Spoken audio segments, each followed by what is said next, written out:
Hello everyone! Do you want to know how the bubble sort works? Let's find out.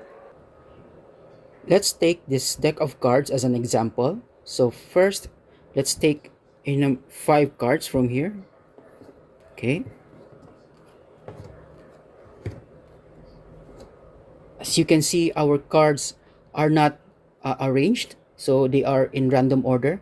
And so now we will apply bubble sort. So basically, what with bubble sort, what you do is you compare adjacent values, and if one value is greater than the other, then you switch them. Okay, so let's do that here. So we'll start at the bottom number. So we have to check if 10 is greater than 5. So in this case, 10 is indeed greater than 5, and so we do the switch, right? Next, we move to the next number. 10 is greater than 7. So yes, and then we switch them again. Is 10 greater than 2? Yes, so we switch them again. And finally, we compare if 10 is greater than 1, or in this case, our ace. So if it's yes, then we switch them.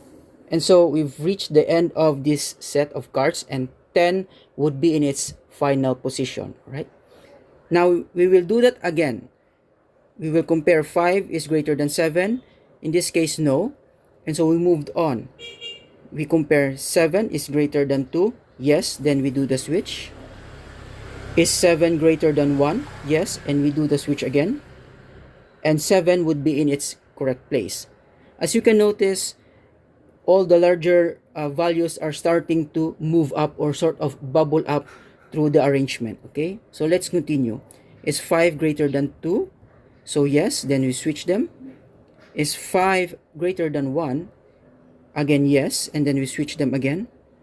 And now 5 is in its correct place. And finally, we will compare 2 if 2 is greater than 1, and in this case, yes, and 2 would be in its correct position. And so we have just completed our arrangement of this deck of cards using bubble sort.